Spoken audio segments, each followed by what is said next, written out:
The Collins of Chard. Chapter 2. Shoemaking. The second most popular trade for the poor was shoemaking. The Collins family had their quota, which was begun by George Collins, born in Chard about 1770.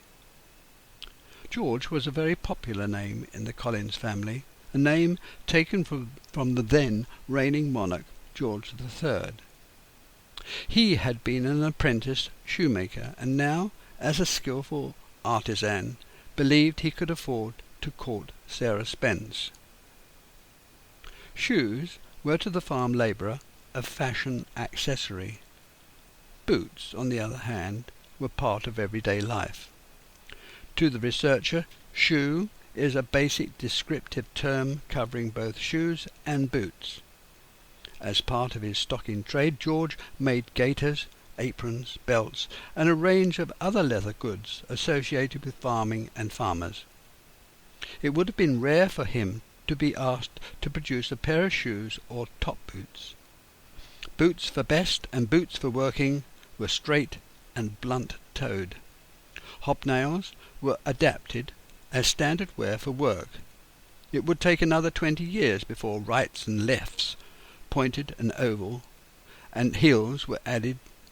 Later, metal eyelets invented to take the laces. The prosperity of the shoemaker was very reliant upon the well-being of the farmer. When he had hard times, so did the shoemaker, cobbler, and snob. George married Sarah on the 29th of April, 1798, in Axminster. They had 4 children, 2 boys, called John, and 2 girls, Mary the eldest and Rebecca, all born in Chard.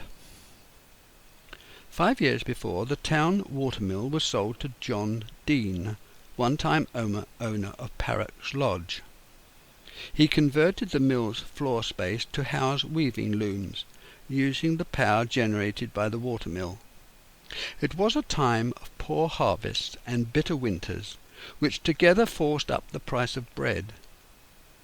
The poor relied upon handouts of bread, which were not always forthcoming. Families were issued with bread based upon the number of dependents. The French Revolutionary Wars created inflation that further drained the town's wealth, harmed domestic producers and agricultural interests. John Dean's family had been prominent clothiers in the 1500s, and thereafter for a further 200 years. When John Dean died, Benjamin Coles took over the ailing weaving house, trying to reinvigorate the business. And 3 years later Coles, in 1818, gave up the unequal struggle and sold the mill. The new owner converted the wool-weaving looms into the manufacture of lace. John Collins, the eldest son of George and Sarah, born in 1801, married Mary Dowling, who was born in 1830 in Coombe, St. Nicholas, on the 23rd of July, 1835, in Chard. John was a journeyman shoemaker, trained by his father, and Mary a skilled lace-mender who worked out of a shop in Chard, sewing lace onto hems and lace patterns into collars and cuffs. It was an accepted practice to remove the collars, cuffs, and hems from worn clothing. This lace work was washed and repaired, ready to be sewn on to new body material, or to be sorted into batches of like design, to be made into new all-lace shawls and accessories. Many of the new workings were crocheted together with silk or sold on to other shops. In about 1820, John continued where his father had left off, making shoes of a particular style unchanged from a century before. If any individuality was required, then it was a change of material and decoration rather than an alteration of design or pattern. The local trade included gaiters, buckets and straps, as well as boots, shoes and binders. The boots were still heavy and clumsy, although now fitting for left and right feet. They were made out of bark tanned leather, with hand-stitched soles and tongues with a welt. The threaded needle with wax-coated hemp passed through prepared holes. John closed all his own work, selecting the leather, cutting out the uppers and soles, then stitching to the welt.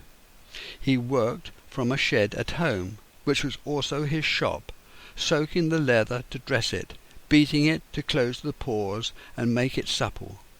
He had been taught by his father to tan the hide with oak bark or chestnut. A metal tool, driver, very much like a smooth file, is used to hammer the leather to make it soft, and the same tool was used to drive in the sprigs or tacks. The bootjacks, awl, hammer, knife and rasp were in my granddad's shed many years later, passed down through the ages. John's introduction to the trade began just as the heel became obsolete. The use of a heel to retain the gaiter or trouser strap was no longer required, and by the middle of the 19th century heels returned as built-up leather pieces to give a platform of about an inch. The penultimate operation of the shoemaker was to use a heated iron to take out the wrinkles and tighten up the grained surface before applying the wax.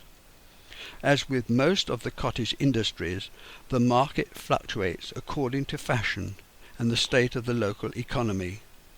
When the shoe trade faltered, bags, slippers, straps and gaiters filled the books. All these items were passed to the local carrier to take on his round to sell to those unable to come to the shoemaker's shop. The village carrier's cart would hold all these items and many more, including baskets and besom brooms, to sell on, making a percentage of the price for his labour. It was a similar story in the lace trade. Chard's connection with the bone lace trade goes back to Charles II and the Restoration period, a period of exceptional expansion dictated by the return to flippancy in wearing apparel and the dictates of a boasting aristocracy. On the continent, the craft goes back a further 100 years. The dilettante years of the Restoration saw the highest point of English lace-making, not just for the number of people employed, but for the delicacy of the quality and design. The trade had many unproductive setbacks, caused by trying to maintain a production line during times of war and public unrest. Later, having to pander to high fashion and more prosperous times. In 1698, Chard had 156 lace-makers, whilst Honiton had 1,341, which shows how lace production contributed greatly to the wealth of towns. It was recorded in this period that there was not a cottage in all Somerset where white lace was not made, to supply the whole kingdom and to export.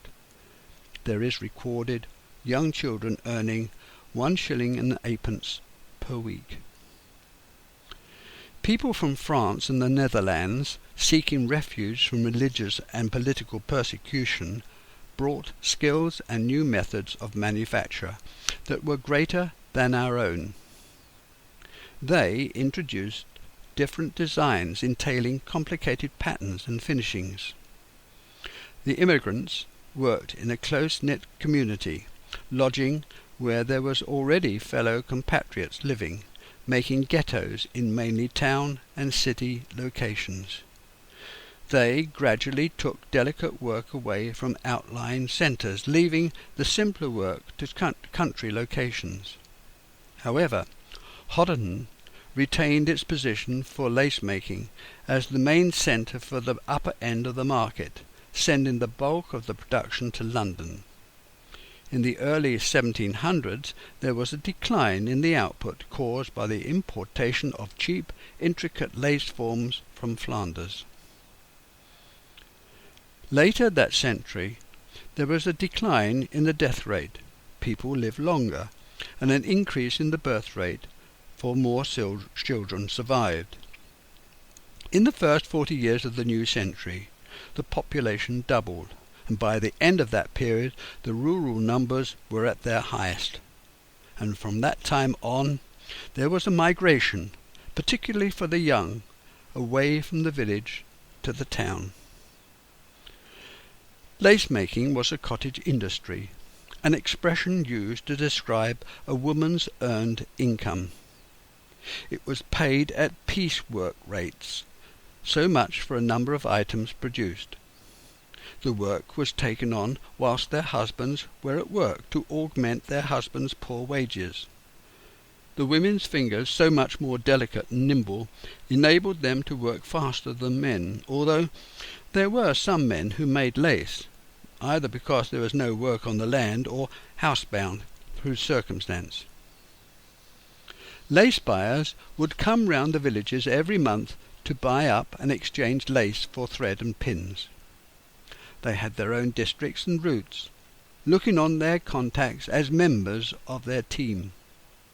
In the 16th century the pins needed to pattern the thread that had no heads, which caused sore fingers, and this was corrected by dipping the pins in sealing wax to give a head. Still, the call for lace was strong enough to entice inventors to create mechanical processes. In 1768, hand lace making began to give way to these mechanical innovations, which understandably produced less complicated designs. This mechanization lowered the cost per item, that promoted greater interest in the use of lace. It was an adaptation of a stocking frame, which made a net of not very wide proportions. It helped save the industry, and gave additional work for women to link these strips together. However, for detailed, complicated designs necessary for high fashion of the period, hand lace-making continued. When it was warm enough, women sat outside their cottages with their pillows or bolsters, using the strong daylight to follow the pattern. This may strike one as being quaint, even attractive, certainly following one's idea of a true Victorian watercolour, but, in fact, it was essential, necessary to make ends meet. While the very young children had an afternoon sleep, the wife spent an active hour at her pillow. It was to earn a little extra for the children's clothes. Babies were not as a rule weaned until they were over a year old. It was cheaper, healthier, and more convenient to breastfeed. It was thought fitting that they should sleep most of the time and not be mentally or physically stimulated. They were not allowed to sit up until they were 6 months old, and not allowed to walk until they were 2. Lace makers produced both individual and repetitive patterns in the form of a netted tracery, which can be sewn together or in sequence. The same operation used whether making a continuous tape, fringe, border, or circular design. It relies upon a pin-threaded sequence using pairs of cotton-wound bobbins. At their head, the cotton, using the bobbin as a reel, and at the bottom 7 beads linked to form a ring, prevents the bobbin twisting on the pillow. 24 bobbins, a common number to form a dolly. The pillow, mainly for small, circular and floral work, is 14 inches in diameter and 4 inches deep. At the sides, a further inch thicker towards the middle. The term pillow applies to both the round and the square bolster type. The former, more suitable for Honiton-type sprigs, and the square, the Bruges, better for lengths. Pillows, as described, were pads, rather like a round kneeler, with a raised centre and held on the lace-maker's knees. The bolster, made up with exactly the same material, used for plain, straight-edged, scalloped or diamond-patterned borders, for cuffs, collars, tablecloths, etc. In size were about 2 foot 6 inches in circumference by 2 foot long, resting on the crossbars of a wooden horse. These workings, both patterned and straight-laced, sometimes joined to make up the whole or part garment. The pillow fabric was made of strong cotton or linen, cut into 2 circles joined by a strip with an opening. The pillow was turned inside out with the seams inside, stuffed with chopped barley or oat straw, evenly packed, pummelled, beaten and shaped into a very hard dome, and left to settle to allow more space to be filled. When finished, the pillow sealed by stitching. It's important not to include in the stuffing the nodes of the straw, which were too hard for the pins to penetrate. The pillow then covered with 1 or 2 linen cases. The upper is the surface worked on. This is pinned by each corner under the pillow, and this operation became known as dressing the pillow. The original craft, a design on graph paper, called the pricking, consisted of fine holes. This draft pattern was again pricked through with a needle onto a sheet of parchment or good quality writing paper, about 14 inches long by 8 inches wide. The transferred copy had linen loops or tabs attached to the ends, so that it could be tacked to the pillow to be kept taut on the case. As the work progresses, covering cloths folded in halves, folds facing, are pinned to the side of the pillow to expose the area to be completed. These cloths kept the finished work clean, allowing the weaving thread easy passage over the embedded pins of the finished work. Horn sliders, today stiff plastic, were half slid under the covering cloth, allowing new work threads easy passage over the pinheads. The lace thread is carried on bobbins, the size of 3 to 4 inch pencils with tapered necks, of which may be 36. The bobbins each pre-wound by hand or using a bobbin winder, wound onto the second neck of the bobbin, called the long neck. The skein of thread was wound round pegs placed in crossed arms of the blades of yarding these. The blades had a number of peg holes to carry a larger size of skein. The free end of the thread is given a couple of turns round the long neck, which is about 3/4 of an inch long, and then the bobbin placed in the spool. Turning the hand of the winder operates the belt linked to the spool, and when spun pulls the thread off the crossed arms. The wound bobbin, with its 2 or 3 inches of thread, is now ready to take the place of an empty one, meanwhile kept looped in pairs in a bobbin case suspended from the pillow. The turned bobbins, generally made of fruit wood, are light in weight, with small heads. Below the head is the short neck, which is just a notch or turn made when the bobbin is manufactured. The thread is unwound slightly off the long neck, and a couple of turns wound into the short neck, ending with a turned over loop to stop the bobbin unwinding. The remainder of the bobbin is called the shank. The bobbins, sometimes referred to as lace sticks, laid flat upon the pillow whilst not in use. Below the shank, the body of the bobbin, are threaded beads, carrying perhaps 7, looped in a ring.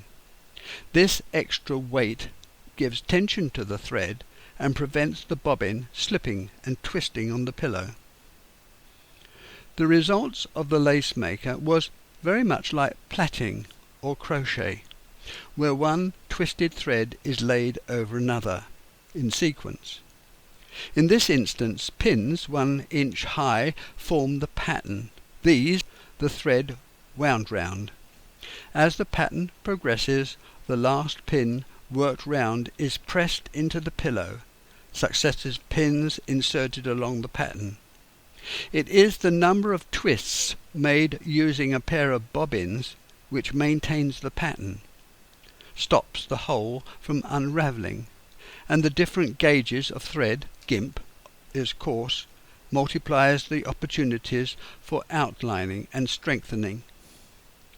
Much of the work from Chard was trolley lace, which refers to the single neck of a rather shorter, heavier bobbin called a trolley, for gimp thread, a thread which was thicker and used for outlining the design.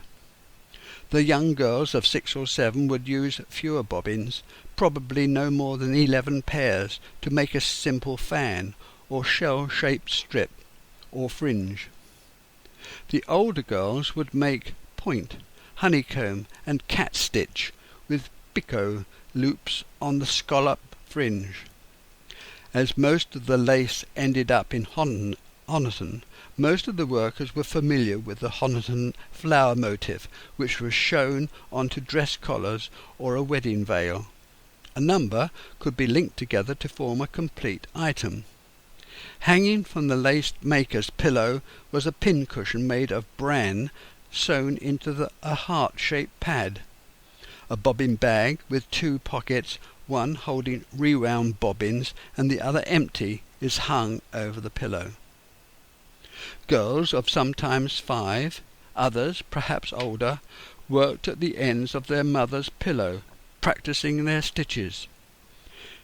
It was believed that this habit laid down a good basis for a future life of work, and made the child control their more casual demands. Much lacework was still done outdoors at the turn of the century, but it was soon to be phased out by cheaper production methods. Using daylight rather than sitting indoors using candles was better for the eyes and allowed finer work to be made. Later, special rooms were built into the upper floors of outworkers' houses. A cottage industry flourished. In some cases, 2 or 3 cottages were linked together, walls knocked down to form one large room. Special candles lit in light globes and mirrors used to illuminate the workers' lace.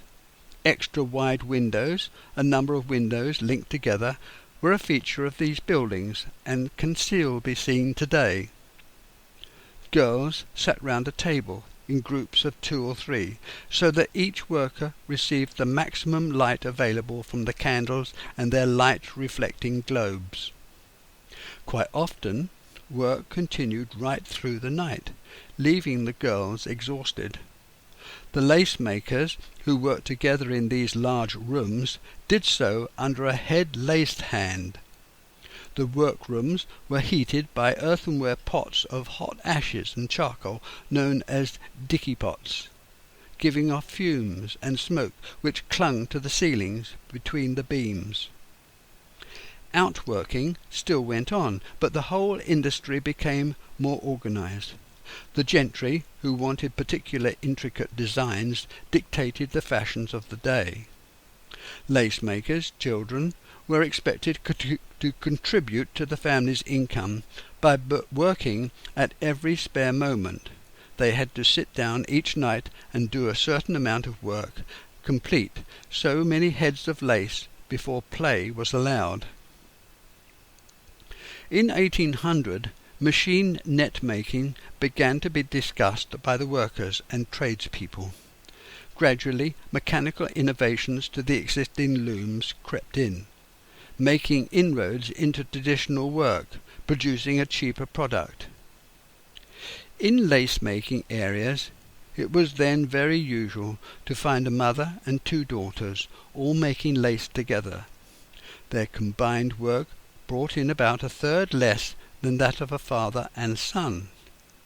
Whereas the men were out all day, at least until 6 and 7, the women were doing household chores, combining earning with building a home.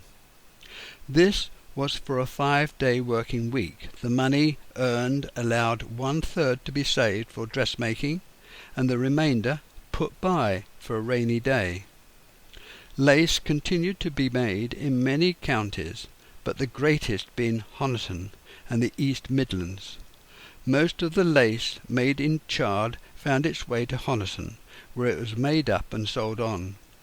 3 years later, cotton had overtaken wool as Britain's leading export. The first mechanical means of increasing production was the mill driven by natural forces. Wool, in its natural state, could be used as a covering. Woven made it versatile. The development of the loom increased production and quality. Using steam as a driving force gave the industrialist a choice where to set up his factory, close to both labour and customer. This was the history of Chard and other fortunate towns, initially made possible by its rivers and trading position. The enclosure of Chard Common began in 1819 and allowed scrubland to be brought under cultivation. The total enclosure of the common took 25 years, and throughout this time ditches were introduced to drain away excess storm water. It was unusual for French drains to be dug and piped. Later, land drains took longer to be laid. Piped land drains took longer to be laid. There was a fear that there would still be not enough corn harvested to provide bread for the poor. The price of wheat fluctuated dramatically due to bad weather.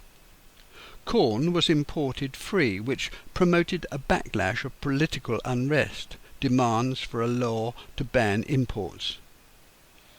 At times the lot of a farm labourer was very hard, particularly if injured or became ill. His only recourse was the Friendly Societies, or the Labourers' Friend Society, founded by prominent businesses and politicians. In the early 1800s, another grand project to promote trade was the building of Chard Canal, which was finally opened in 1842. This became one of the last and probably the finest constructed waterway in Britain, the main haulage being coal from Taunton. For the growing industrial expansion requiring steam power as well as for the normal domestic heating, the weaving trade still relied upon water power to work their looms. Soon steam began to make inroads in the production process, giving greater flexibility to where the new factories could be built. By the early to mid-19th century there was a baby boom, an increase in the population, and as these children grew up, a number of poor harvests, wet summers, put pressure on grain stocks. The poor were beginning to go hungry, particularly the children. At the same time there was experienced another period of prosperity in Chard town, which saw the building of a new weaving mill for the production of lace. On the farms, the husbandry of animals had begun to be improved. There was a move to increase the numbers per acre. In the middle of the 19th century, grazing 1 sheep to the acre was considered average, and maintaining 15 acres sufficient for 1 man.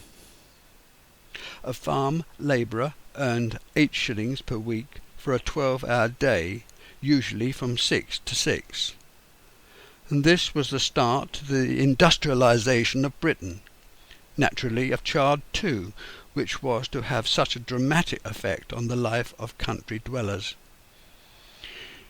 In 1851, half the population was living in urban areas. Although we must not confuse urbanisation with industrialisation, in the instance of Chard they are the same, and for that matter Tatworth could be included as well. You would think that as food production increased, wealth would remain where it was produced, but that's not so. The wealth of the country was in the towns, not any town, but industrial towns, and that is where the population flowed. What saved Tatworth as a thriving village was its river and its lace mill. Chard Road railway station and the butter factory too had their place, and like its parent town Chard, they were dominated by the manufacture of lace and their mills, their principal employer. In 30 years, between 1821 and 1851, Chard parish increased in population by over 2,000 souls. On the day of the census, Sunday, March the 30th, 1851, 5,297 people lived in the parish, and according to the census, there was full employment, and nearly half worked in the 4 lace mills making plain lace. As with all weaving mills, the workers had to get used to the vibration, noise, dust, and danger. The working day was organised in shifts and turns linked to time and the insistence of good work as a way of life. The remainder of the working population retained a rural life, worked at the same job for life, working their way up the ladder from junior to journeyman, farm boy to farm worker. It was a steady existence regulated by the seasons and nature. What was certain was that their working hours were flexible, frequently exhausting, certainly long, and poorly paid.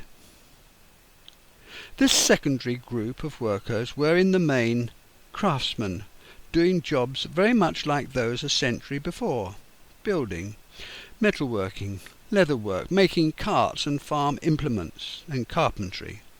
Farm work was noticeably, so was domestic service. It would be safe to say that the majority of children worked too from the age of 9 upwards. Of the 50% who didn't attend full-time work, by far the largest percentage were housewives, then children under 15.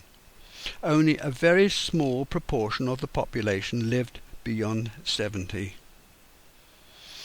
In the 1840s, short time was ordered at the lace mills. There were some closures. This caused enormous suffering. There was no work on or off the land, and over a period of months the situation got much worse. Militancy began to be formed amongst the unemployed. The Chartist movement had support, and there were disturbances. The mill workers from a number of mills ganged together and picketed Holyrood Mill, and the troops were called out to back up the special constables. The mill workers marched to Perry Street to try and engage more strikers, and eventually the gangs were dispersed. The next day saw virtually a general strike, with all shop work and shops closed. Over 1,000 people attended a meeting. It was a difficult time, which was not forgotten. And eventually the workers returned to work, but they were hard times, and it took the Crimea War of 1854 to 1856 to bring about any sort of industrial expansion. By the middle and late 19th century, there was almost twice as many lace makers in Buckingham as there were in Devon. 30 years later, the statistics had changed to the opposite position. Devon outstripped Buckingham. In the use of finished wood work, making lace up into garments was 11 to 1. Devon had considerably more dressmakers than any other county in Britain, similarly for glove-making. In 1864, the school leaving age was 12. If not required to work at home, In Tatworth, if the lad was not to go into the mill, it was to the farm he went, to work on the land. His first job was pig-minding on the corn stubble, and in the woods on the common. Other days were spent rook-scaring, rattling his cans at the same time he would be picking up stones from the field, and for this he was paid 6pence a day, which he gave to his mother. If he were lucky, he could go back to school to finish off his schooling. Unfortunately, parents often continued taking him away from school the older the boy got, even though the law stated that 12 was the correct age to leave school. By the time he was 12, he was able to follow the plough, which meant being up at 5 o'clock and under a carter, and take out a team of 4 horses. Their life was hard. There were no days off and no holidays. If he was not required for ploughing, he took his turn carting corn to the mill at Forton. The horses were decorated with bells, and either he was paid by a bundle of straw for beer money or given a shilling, or if he were lucky, the miller would give him a small jug of beer. What the census reports of 1871 and 1901 confirms, Devon outstrips all other counties for most country trades, the exception being straw platters.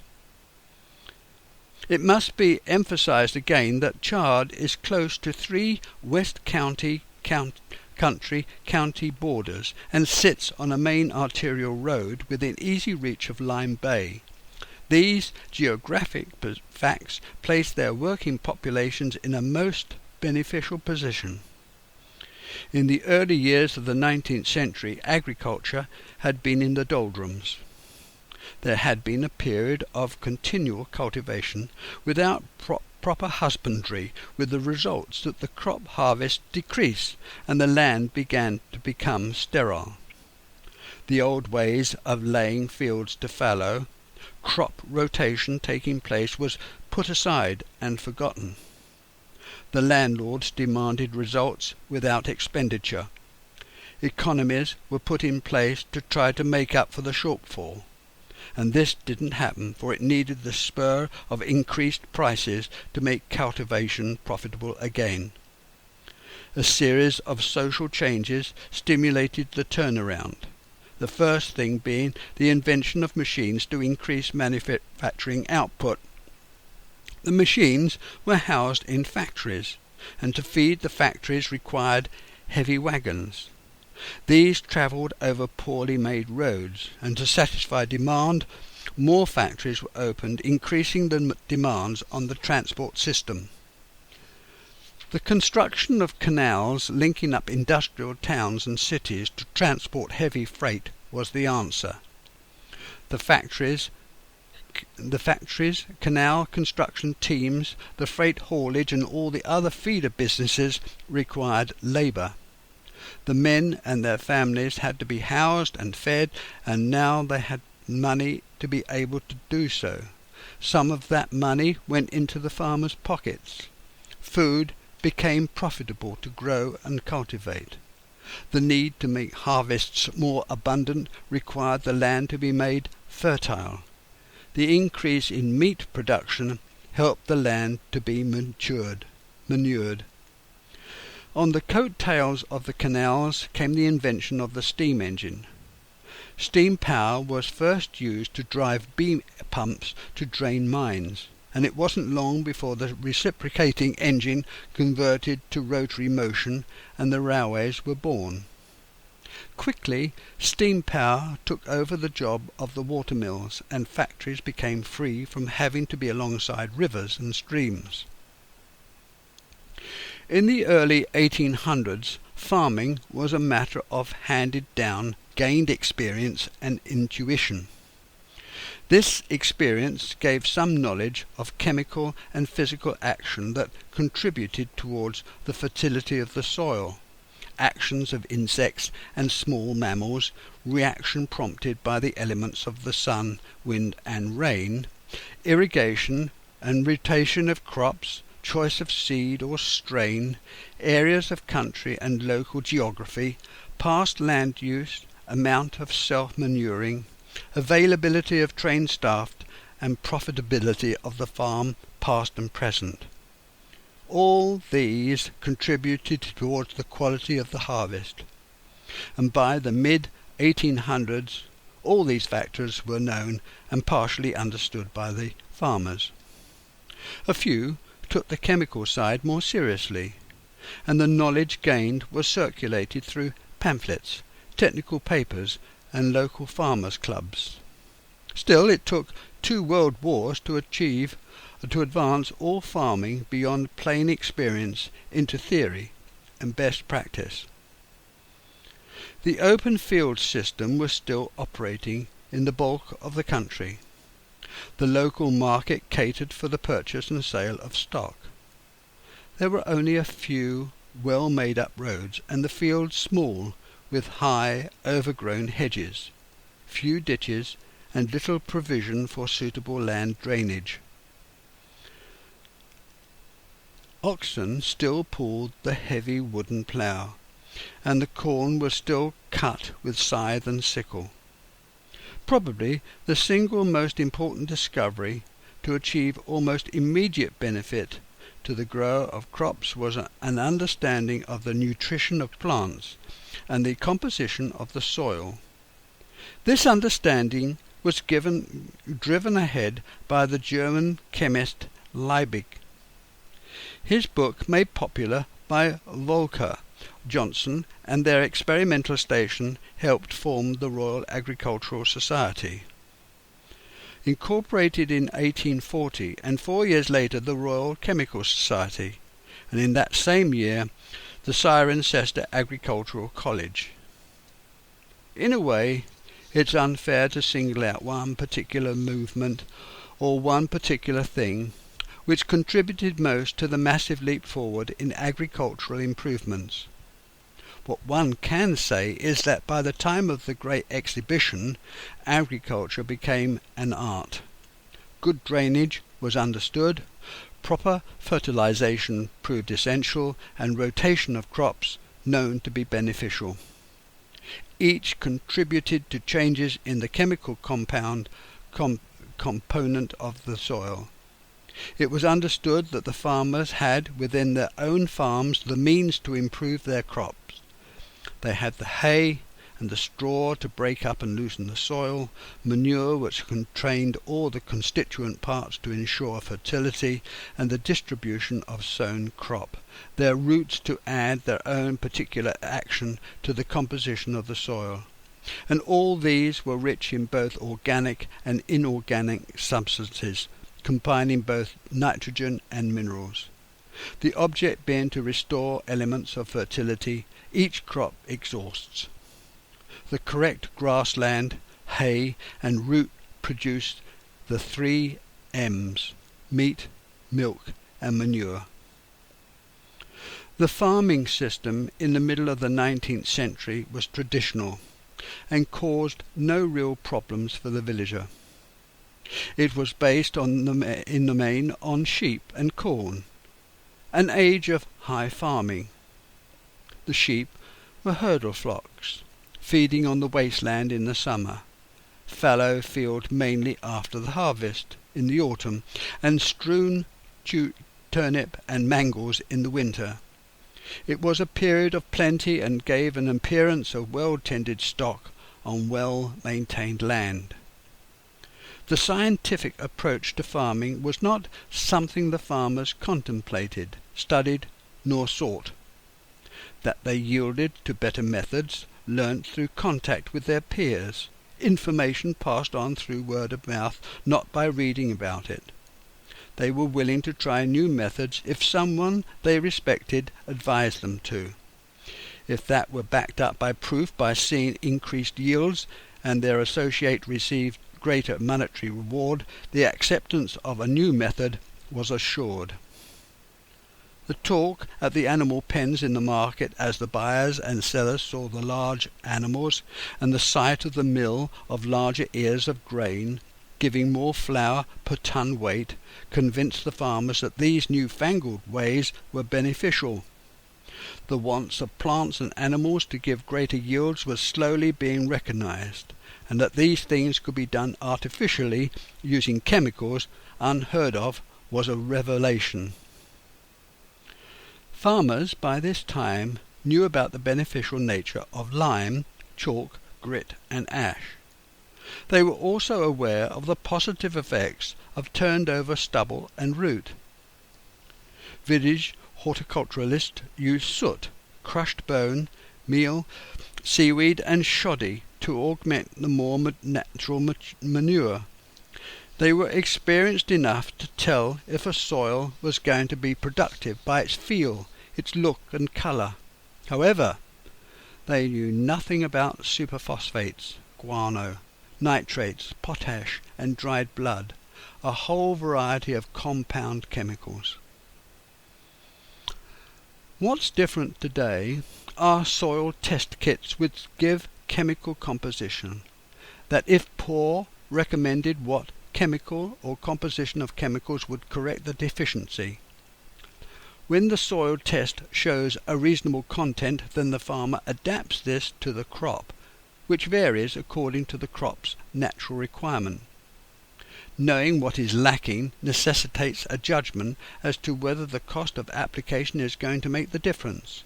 From an economic point of view, considering the forecasted weather pattern, present state of the ground, long-term retention by the soil.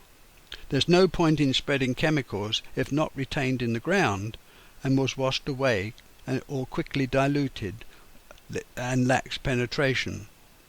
Soil erosion caused by heavy rain was to a large degree prevented by suitable ploughing.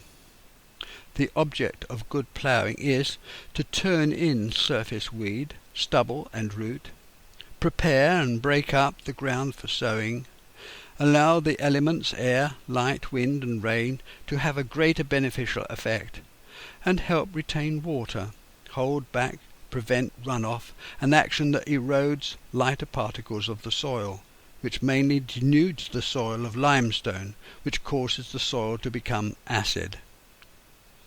Soil needs 4 constituent parts: sand or silica, about 60%, clay, hydrated silicate of alumina, about 25%, limestone, calcium carbonate, about 7%, and humus, decayed organic matter of the same amount. And by the third quarter of the 19th century, most farmers were aware of the facts that they were talked about and passed on. Some gave the subject more importance and made a study of them, and the Royal Societies promoted better land husbandry, accepting the scientific results of experiments. Another rule of good farming practice was proper land drainage, the theory being the removal of surface water, creating a change to the physical structure of the soil, which allowing what chemicals that were present greater influence and improving the temperature of the soil. The beneficial nature of good land drainage was applied according to the geophysical nature of the land and soil. The Tatworth farm labourer were local farm lads, raised by local people to live and die in the place they were brought up in, which they were happy to do. They knew their neighbours, their relatives lived locally, and they all attended chapel together. And when they courted, it was to local girls, and when they married and had children, they perpetuated the life their parents had lived. They didn't reach out beyond the parish boundaries. They stayed in their own small world. This comfortable existence was about to end with the means of movement, the age of mass transportation of people and goods, which broke the mould. However, hold on, this just didn't happen overnight, especially in a place like Tatworth. Ships had to be built, railways had to be laid, and Mr. Ford had to start his conveyor belt. The Langdon family at Parrocks Lodge prospered too. The land provided a good income, and the farm gave them all the food they needed. It's little wonder that they could have such a large family and live such comfortable lives. The agent made positive noises about the state of the farm's finances. Improvements to the estate land were put in hand, and another round of land drainage put in place. This rosy picture ended when imports started to arrive in Britain in 1875. Thereafter, the rising population in the cities were offered cheap imports of corn and lamb and mutton. These gave way to beef. The production of milk products began to make itself felt, and the nation's diet changed to prepared cereals. The industrialization of Britain continued unabated, and the population kept up with it. The yearly harvest could only just manage to provide sufficient food, and it seemed likely that food shortage would soon come about. The imported grain surplus from America and Canada flooded the markets, and the new refrigerated ships from Australia and New Zealand provided the lamb. The 20-year period between 1879 and 1890 saw prices halved. This very quickly resulted in farmers going to the wall, land being sold, marginal land abandoned, downland left to grass, and farmhouses and outbuildings fell into disrepair. This was no 5-minute downturn, but a long-term disaster. Thousands of farmers who had managed through generations to husband the land went bankrupt. Landowners despaired of ever finding tenants. Estates were put on the market at rock-bottom prices, and even so, much left neglected. Land was considered a liability, not an asset. Gradually, as in most things, the problem of cheap imports became absorbed, and farmers diversified, adapted, and slowly recovered. The displaced labour found their way to towns and cities. The difficulty finding work began to be felt, not in all trades at once though. It was a predictable consequence of mass production of factory products, providing for an increased population. Many local trades began to disappear as the workers retired, not being replaced by young trained journeymen. A pressure could not be dissipated except by having fewer young people needing employment. The gradual move away from the home village began, helped by the greater numbers of bicycles available and the expanding railways. The new mass production methods affected cottage industries as well, not just because those skills could be reproduced by machinery, but modern methods required different dress. Fashions changed. There were now new ways of doing things, and these advances and changes would be read about, discussed, and acted upon. The social and economic changes didn't just happen here in England, but further afield too. Imports had their effect, and the supply of raw materials had to be kept up with and increased. As this change came about, workers tried to stem the tide, slow down the effects of industrialization by working longer and harder. This compensation by workers to increase productivity to slow down change happens in all industries at all times. Children were brought into the production line sooner. Women persuaded to take on outside work all hours, into the night. This increase in hours worked was sufficient to fill order books, but only for a limited period. Workshop regulation acts, factory and school inspectors saw to it that these long hours of work in bad conditions were stopped. The girls in the village were keen to start work after leaving school, and nearly 1 in 3 between the ages of 10 to 15 worked as a lace maker. When completed, the lace was sold by the parents to a dealer, who collected the work on his round. Workers were enticed to buy their thread, pins, patterns, and material off the same man, This was convenient for outlying areas, but the price was increased accordingly. It was fortunate for John Collins that the workers at the mill required boots and shoes, and by the middle of the century John earned just enough money as a shoemaker to pay the rent, buy food, and clothe the family. His 8 children would have very low priority for schooling. He was 52 years old, and his children were expected to help with the household chores, especially the 2 girls. George, the eldest son, was 13, and helped his father in the cobbler's shop as a snob, serving as an apprentice. His brother Eli had to find employment outside the home as a ploughboy. The daughters were sent to the local big house as scullery or kitchen maids. If children went to school at all, it was only for 1 year at the cost of a penny a week. The attitude of country folk of the times was that it was important that children worked in the home or field to earn their keep. If they were at school, it would probably be at the rectory. There was no compulsory education in the early 1800s. It was not thought necessary to have children taught at all, who were only going, after all, onto the land, or to do jobs associated with farming. Even in those areas that didn't have a school, the cost of lessons, charged according to the ability to pay, was 1 penny, and this was considered wasteful. Lace and plait schools were set up later that century in cottages, catering for as many as can be seated. This overcrowding made it almost impossible to teach sensibly.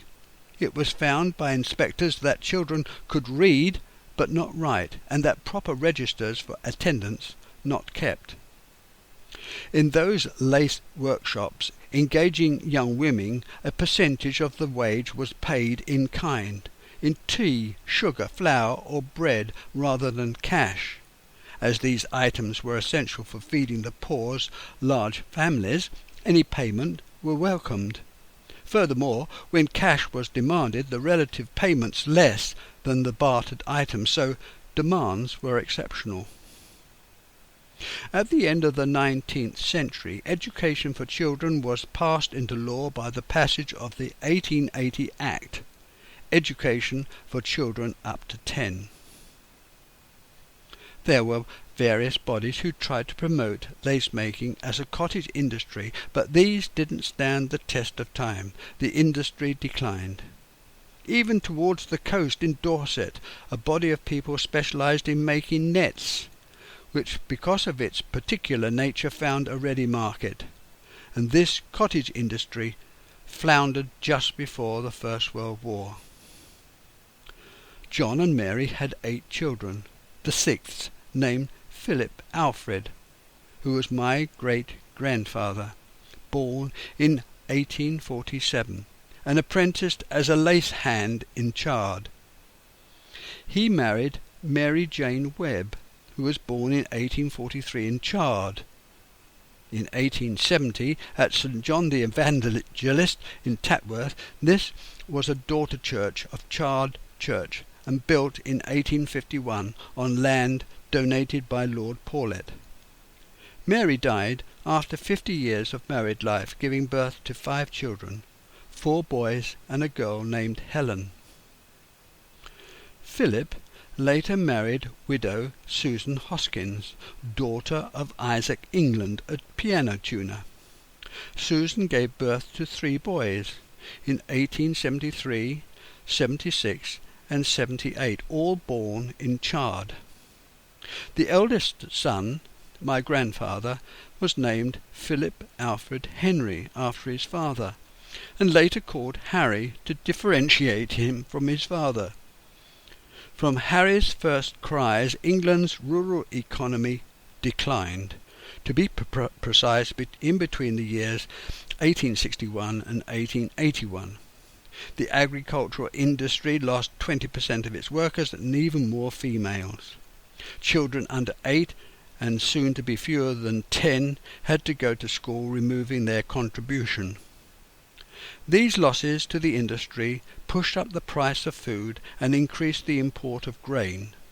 These absentee farm workers found their way into town businesses, the mining industry and the factory floor.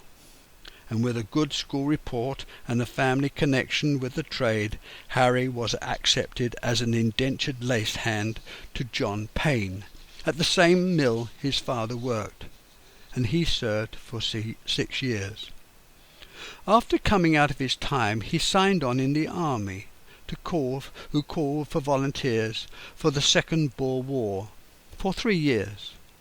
Major General Hamilton was given command of the 1st Devon and 1st Manchester Regiments, part of the 7th Infantry Brigade, and Harry Collins was in this force as a volunteer, having completed his apprenticeship.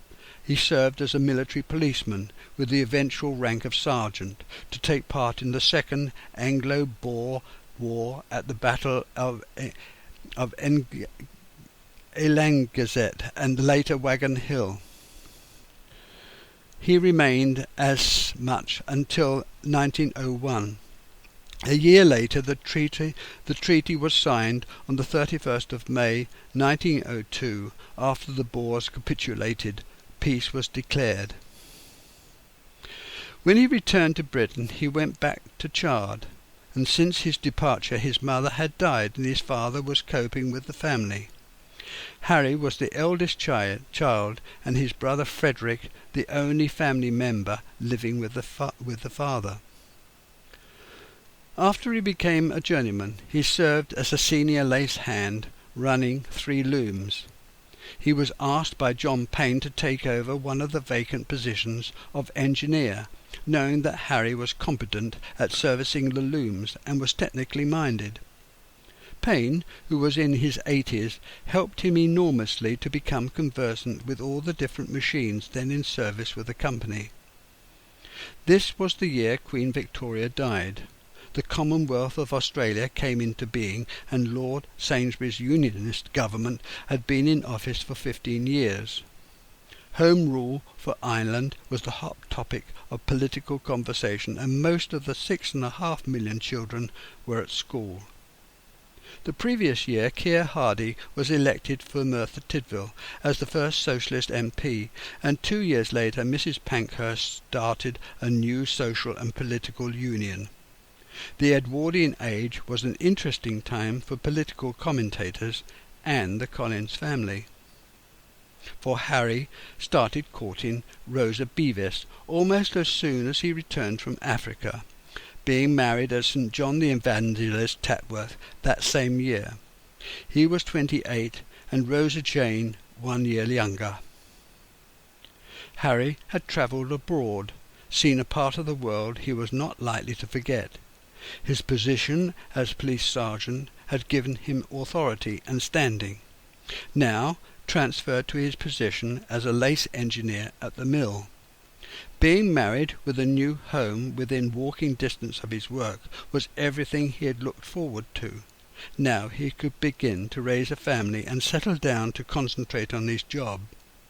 And having trained in the mill was of practical nature, and he was soon putting up shelves and building a large chicken house at the bottom of the garden.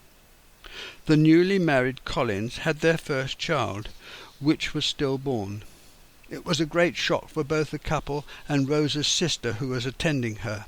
Unfortunately, this was not to be her only one. By 1913, 5 of their children died in the first year of life, and another aged 4.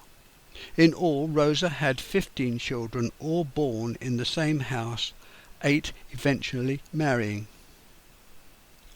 Chard Manor Farm, was formed on a Roman site. Archaeological suggests a farm, and may have housed in 1235 a bishop's court. The farmhouse, pre-1700, close to St. Mary's Church on the Tatworth Road, also known as Chard Church, was built in 1440. The vicar was also a magistrate and trustee of the Turnpike Trust.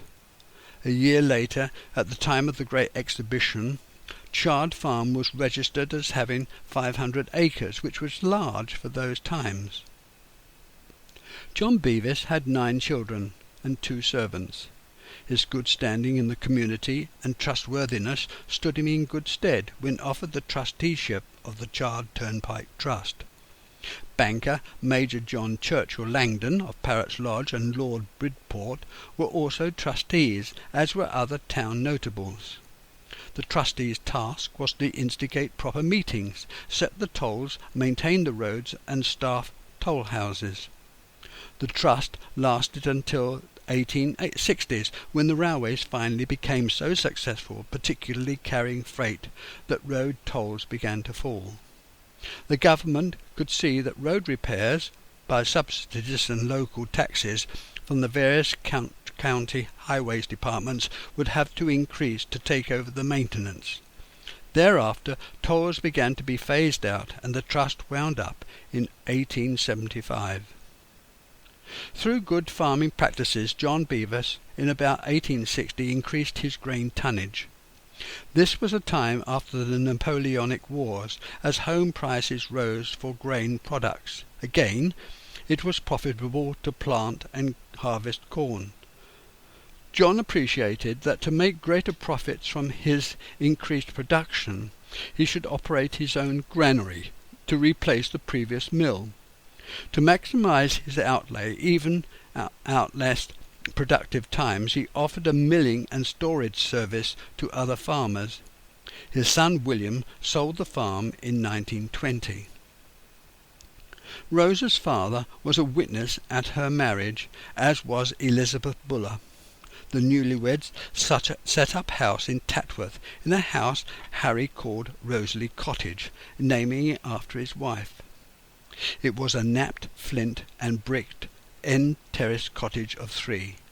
They had 16 children, 8 boys and 8 girls, 1 adopted, a girl and a boy twins. 5 of the children died within 4 years of birth, and the 11th child, the 4th girl, was to be my mother, Elsie May, who was born on the 10th of August 1908. The same year Campbell Bannerman resigned the premiership, 2 years after the Liberal landslide election. It would have been noticeable to the interested bystander at the turn of the 19th century the changes made by the Enclosure Acts. The common land which occupied the land beyond the village became enclosed fields and ploughed, taken over by stealth by wealthy farmers and landowners. Some of the poor, living in their hovels, built higgledy-piggledy on scraps of land in and out of the woodland, were ordered off. They were as entitled to be there as anyone, had squatters' rights, but hadn't the power or support from the community to resist. In the middle of the 19th century, agriculture was the principal employment for men and boys. For women and girls it was domestic service. This state of affairs was changing, fast in areas close to town, but slowly in outlying areas. The depopulation of the village started when the harvests were poor, as machines took over from the horse and industrialization enticed men away from a hard rural existence. This decline in the population had a knock-on effect, making struggling businesses even more difficult to continue. Cottage industries took up some of the slack. Lace-making, mat-making, straw-plaiting and knitting brought in a little money to make ends meet. It was welcomed news to hear that the mill was to be kept going by Cuff and Company when they converted the mill to drive looms to make bobbin lace. Cotton arrived at the mill in bales, which is turned into thin rope by blending, carding and combing. Spinning draws out and twists the thread, winding the thread onto spindles. Richard Robert designed the first fully automatic mule, rotating the thread from delivery, inserting a twist, then winding the thread onto a bobbin. Previously, they had been either hand-operated or partially automatic. At the time, the mule spinners joined the union. The first power loom invented and perfected by Cartwright in 1784. Dressing the threads further perfected weaving, giving the thread strength. And by the time of the Great Exhibition, spinning and weaving mechanically was perfected. It only required the introduction of the refill of the shuttle by a rotating hopper, which was designed by the American Northrop, to complete the development. The slump and national strike of 1926 saw the start of a savage decline in Britain's industrial might. All these happenings affected the mill workers of Chard. The first lace mill was built on Bowden Street, Chard, in 1821, turning out plain net. Cole's weaving mill in the old town was taken over by Wheatley and Co., which was the start to the area becoming well known for lace production. By 1830 Chard could boast 4 lace mills, becoming a centre for the production of clothing, curtains and military products. A machine called the bobbin net was perfected in 1808, and this led to the levers, a control mechanism which further developed the lace-making industry. The early looms had to be stopped every few minutes, both to adjust the cloth and to dress the warp threads as they unrolled. The weaver had to brush a flour paste on the threads to give them strength. This at the same time as Arkwright's spinning jenny, Kay's flying shuttle and Heathcote's lace-making machine came together in the 1820s to industrialise production. Up until the middle 1830s, all lace made around the town of Chard was made by hand and called bobbin lace. Needle lace, another process, was made in other areas. In 1837, flowered lace invented, although originating in France, was copied in England and known as blonde, made of 9-inch strips. The further invention of net-making knitting machines opened the way for greater widths to be worked, and now the method of powering the mill was steam. At this time there was a great effort made to stop workers from joining trades unions. Poor people of young children expected their offspring to work as soon as possible. Even before the age of 8, the Workshop Regulation Act of 1867 gave some protection, allowing children to work shorter hours. This didn't stop their exploitation, even though government inspectors were given the power to find the perpetrators. This continued until the hand lace trade declined after 1870. The English braid and pillow lace industry suffered in a far greater proportion than continental producers did. The English fashion industry brought about the change. Peasants, and particularly religious institutions in France, Flanders, Spain and Italy, still desired lace products in the traditional manner, which showed complicated designs. Now the trade began to reverse. More lace was imported into England than exported. Quality dropped, skills were lost. Many lace makers went into service, which was the only trade suitable for them. Records 30 years later indicate that there were no lace makers in farmers' households. This could only suggest that lace making was a country cottage industry, not occurring in town houses. Lace makers were wives, daughters, or granddaughters of male heads of households who usually worked as farm labourers. The next most common trade for men was shoemaking. This describes the economic position the Collins family found themselves in, as people from a rural parish. And towards the end of the 19th century there was a general falling off in the more elaborate side of the handmade lace trade. The workers were mainly women, between the ages of 13 to 22, although much younger children did participate, even to as low an age as 8. Most women wore undergarments trimmed with lace, which gave lace makers a great deal of work. New patterns were brought over from France and then skillfully copied. However, the bottom dropped out of the lace-making industry by the end of the century. The lady of the manor gradually ceased to employ a needlewoman. Home sewing started again with the advent of the sewing machine, made at an affordable price. This was the end of the age of lace, especially for collars and cuffs. Ladies' and children's wear, handkerchiefs, tableware, and chair backs, arm covers were some of the items which kept lace makers busy for a few more years.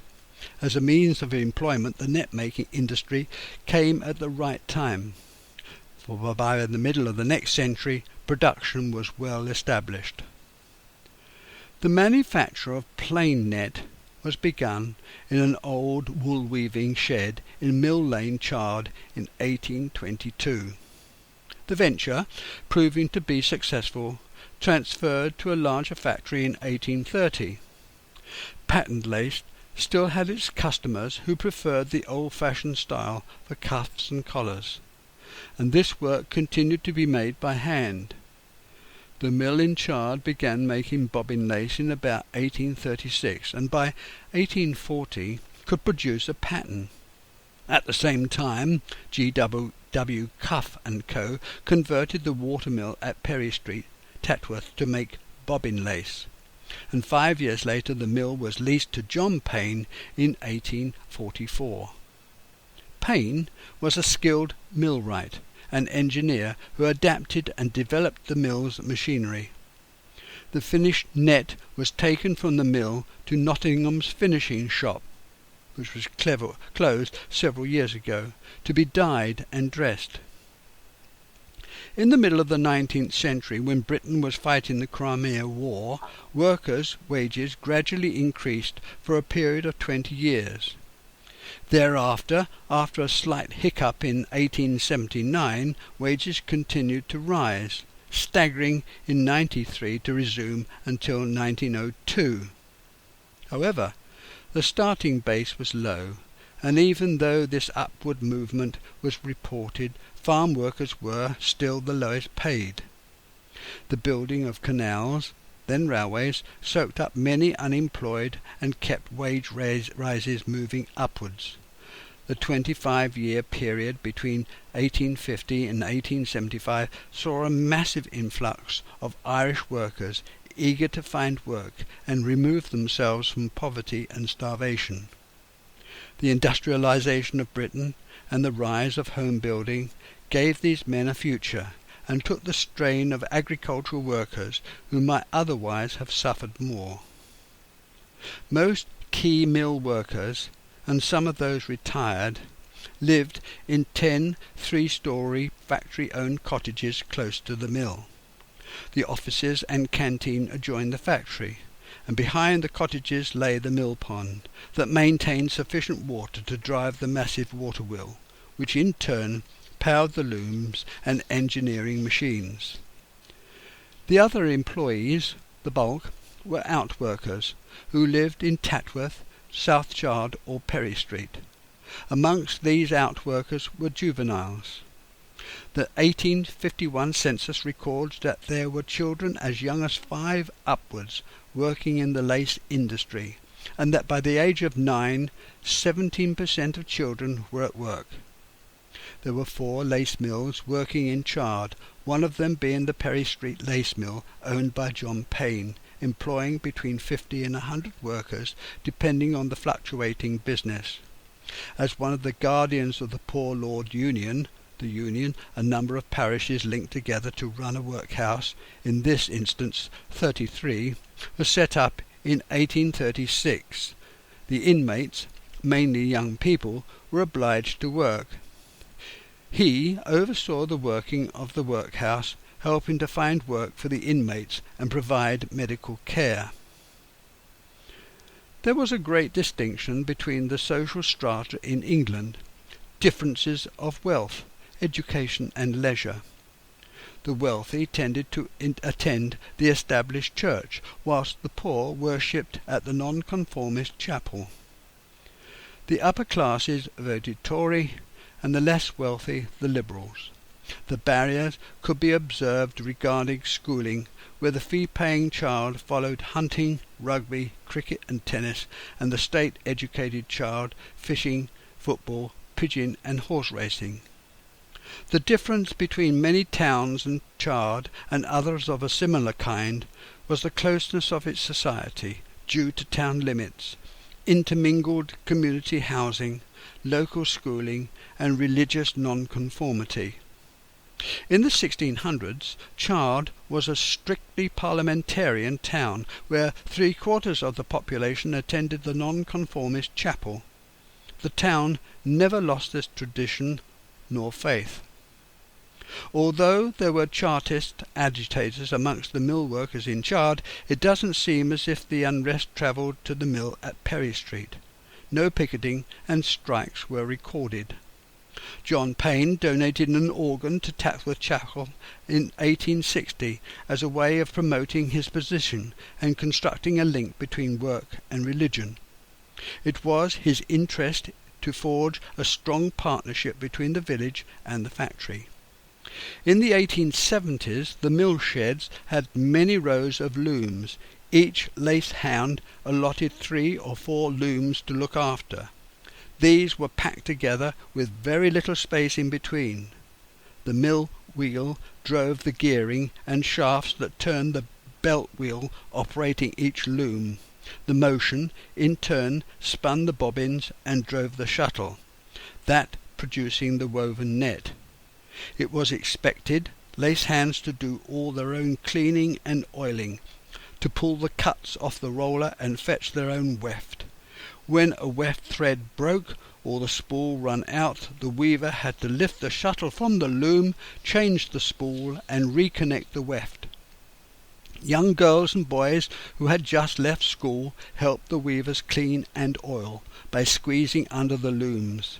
There was very little heating provided in the winter and no cooling in the summer.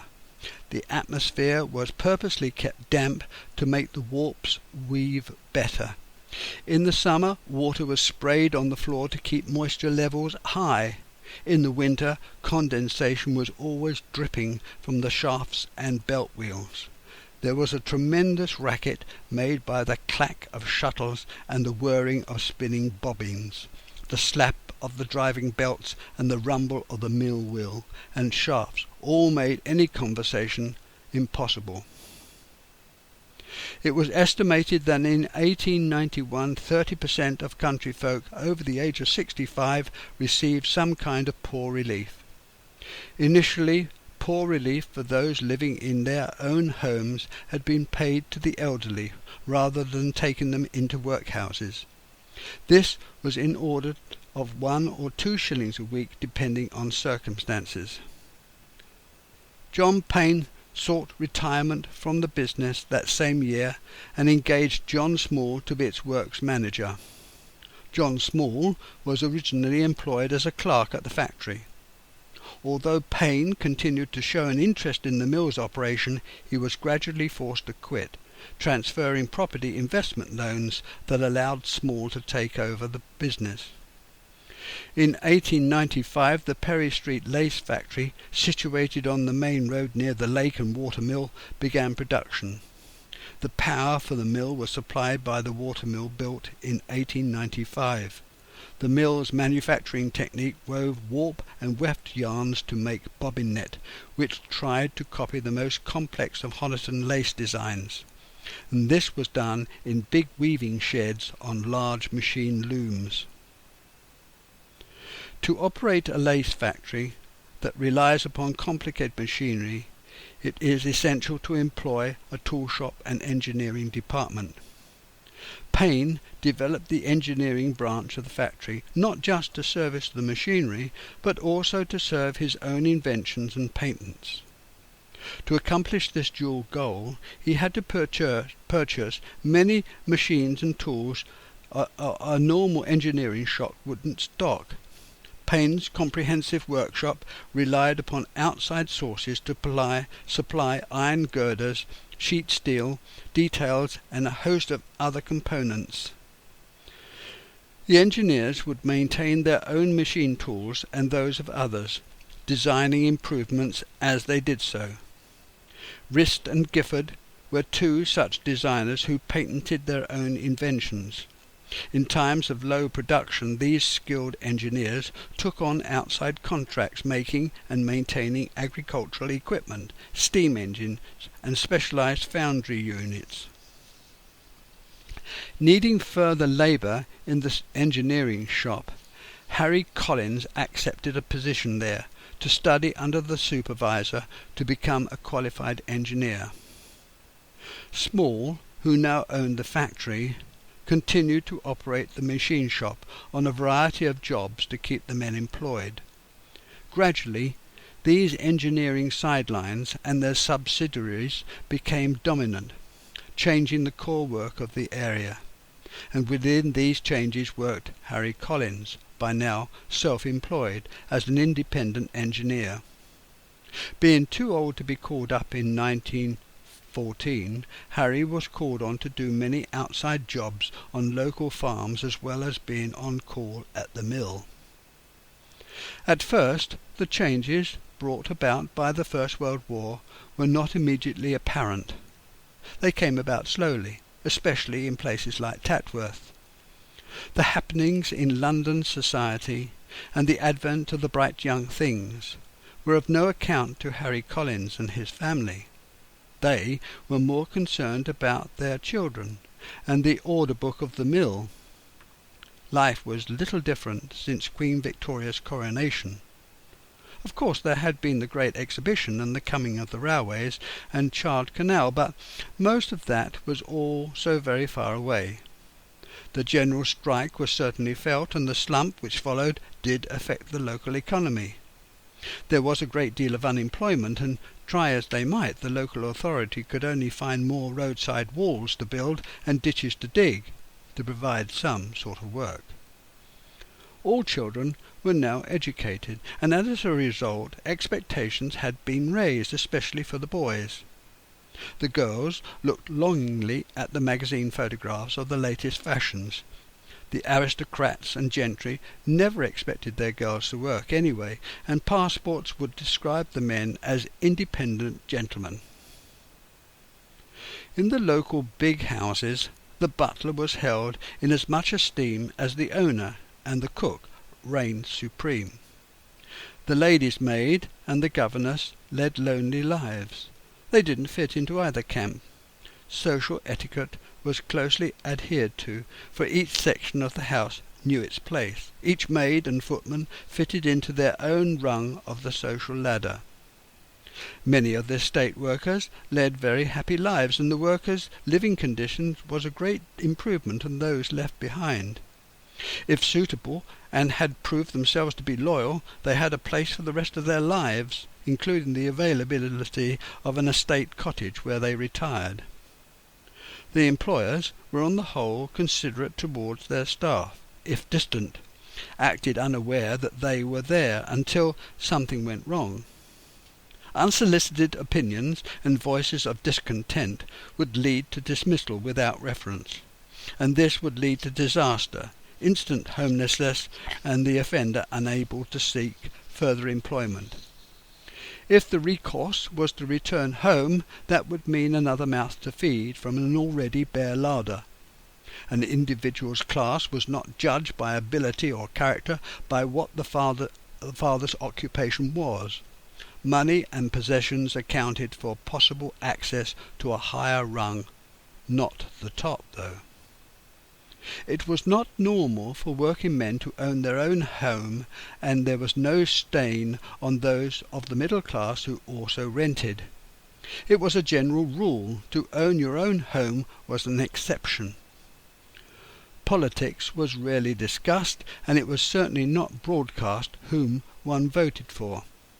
There was a tendency for children to follow their father's preferences, and for estate workers to vote as they thought their employers would. Children of different class didn't mix. Farm workers' children didn't play with the farmers' children, and farmers' children didn't play with the estate owner's child. This led to loneliness and isolation, and it occurred between professional men's children and the owners of small businesses too. As children, you only spoke when you were asked to. You were not to speak to strangers or to your inferiors, and certainly not to those who were of a higher status. It was a hard life, particularly in the winter. It was a large family, and they all crowded into the living room in the evenings, playing cards or shove halfpenny on the dining room table. They suffered chilblains for the range, although hot, its heat never reached the extremities of the room. The kitchen was worse still, for there was no heating except for a paraffin stove. The girls had liberty bodices with suspenders holding up thick lisle stockings, and the boys had to pull up their long socks over their knees. Their life was governed by the seasons and the church festivities. Helping in the home was done on a shared basis, the tasks taken in turn. The start of the summer holidays were 6 weeks of damming the river and doing odd jobs on the nearest farm, helping their uncles and aunts pick their produce and feed the chickens.